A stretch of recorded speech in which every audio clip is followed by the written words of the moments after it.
We are here at the Long Beach Sunnyside Cemetery and Municipal Cemetery for the 27th annual cemetery tour put on by the incredible folks at the Long Beach Historical Society. People like me who grew up in Long Beach, we see street names and building names and we understand that there's stories and people behind some of those names, but we don't always get a chance to know what they are. And today we have an incredible group of actors who are going to tell some of those stories that are funny and heartwarming and really important to the history of our city. So tune in now to see one of those stories happen.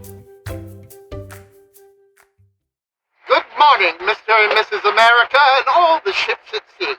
This is the Hollywood News Service bringing you the latest info on the bold and the beautiful, the rich and the famous, and the average Joes in today's America. Today we must bring you the sad details of yet another scandal involving the people and places of America's glamour capital. Yes, Southern California. For many years, this area has been not only the center of entertainment for the nation, but also a hub of iniquity and sin. All of the paraphernalia of immorality can be found within the boundaries of this modern-day Sodom and Gomorrah. Ah! Mr. Reporter, back off a bit. Sodom and Gomorrah, really? Our little county is no more sinful than, say, Pittsburgh. And all of the action today takes place down at sea or in downtown Long Beach, and you don't hear much about sin in Long Beach after all. You ain't asked yet, lady. And who might the two of you be? I'm Peggy Anderson. Mrs. Peggy Anderson. My husband helps to run the Rose Isle, a little coasting cruising vessel that plies the international waters off of Long Beach. Oh, that's rich. A cruising vessel? Sure. And Al Capone's a beer distributor in Chicago. The Rose Isle and her sister ship, the Joanna Smith, were part of a gambling fleet anchored just outside the legal jurisdiction of Southern California. Every day, 7 days a week, thousands of smiling pigeons climb aboard water taxis and flock out to the ships to get royally plucked at the roulette wheels and card tables. Hurry, hurry, ladies and gentlemen, step right up for your ride on the floating paradise of wealth and glory. Yes, just 50 cents, one half of a silver dollar, and you can ride in safety and luxury in the special speedboats to the ships where dreams are made. Usually, that is. We also offer rides back to the Long Beach dock, usually. Yeah, usually. That is, unless the Long Beach Police Department shuts them down. Then it's a long swim back to 7th Street. The water taxis are the only ways out to the boats from the harbor. Oh, by the way, I'm Charles Bozeman, the unlucky recipient of a couple of bullets, one chaotic evening aboard the Rose Isle. Yes, the two main characters in our unhappy morality tale today. And what was it that brought you to the Rose Isle that fateful day, Mr. Bozeman? Well, I work on the ships dealing cards and helping my brother DP with a variety of issues. The mysterious DP, one of the owners of the Rose Isle, and a man who ran an illegal robbery ring. And he imported alcohol from Mexico. Now, the Rose Isle was one of many gambling ships that operated out of San Pedro Bay and played hide and seek with the authorities.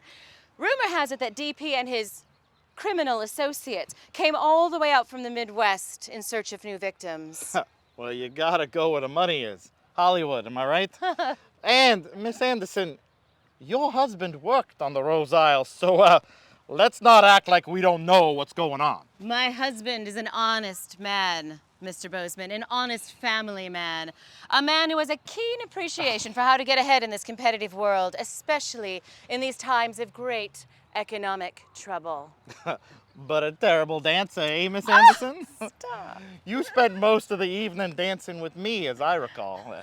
Right up until the last dance, where I met my unfortunate demise. I was just being social. I'm a very social person. And besides, you looked like you needed a distraction. Any distraction. I was so drunk I could hardly stand, That's true. let alone dance. A tangled web of gambling, alcohol, questionable behavior, and unexplained profits of many kinds. There is much to be explained. Why didn't the authorities put an end to these shenanigans? And what of the good citizens of Long Beach? How could they tolerate such dark episodes? Well, they didn't mostly. The public hates the gamblers, they hate the drunks, and the unsettling behavior on the ships that usually spill over onto the city streets. The public pressured the police department to raid the water taxi operation one recent evening.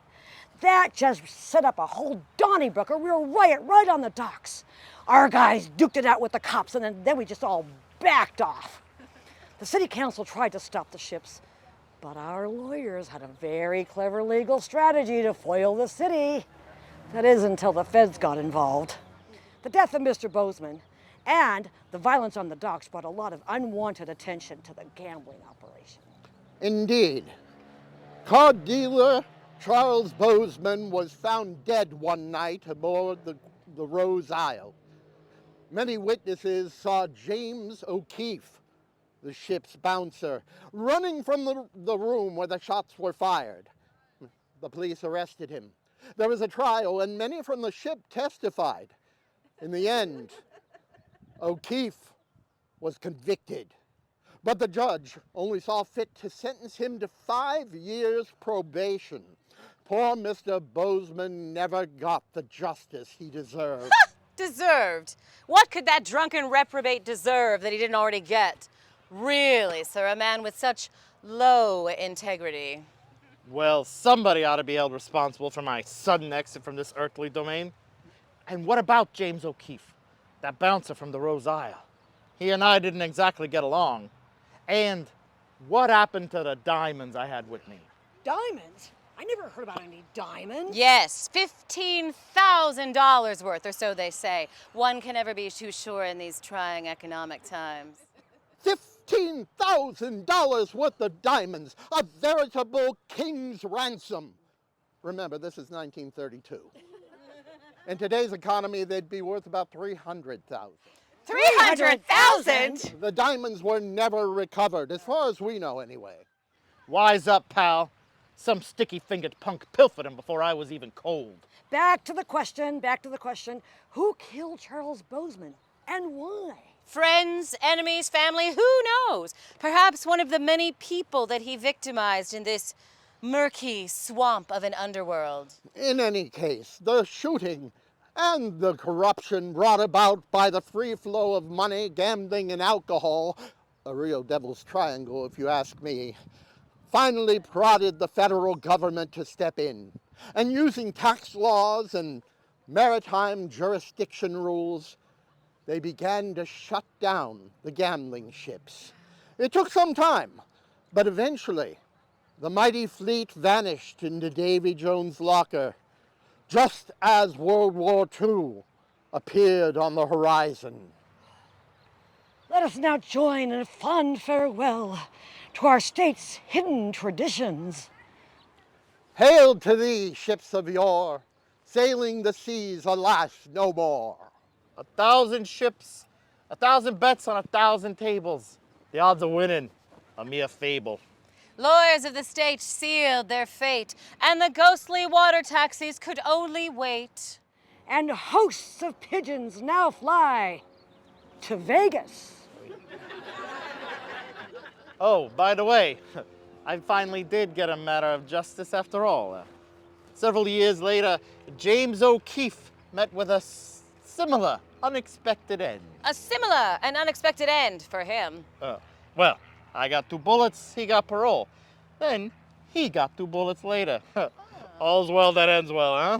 And that brings us to the end of another thrilling broadcast. So, until we meet again, from all of us here at the Hollywood News Service and our wonderful sponsors at Historical Society of Long Beach, we wish you good day and good news. We're out.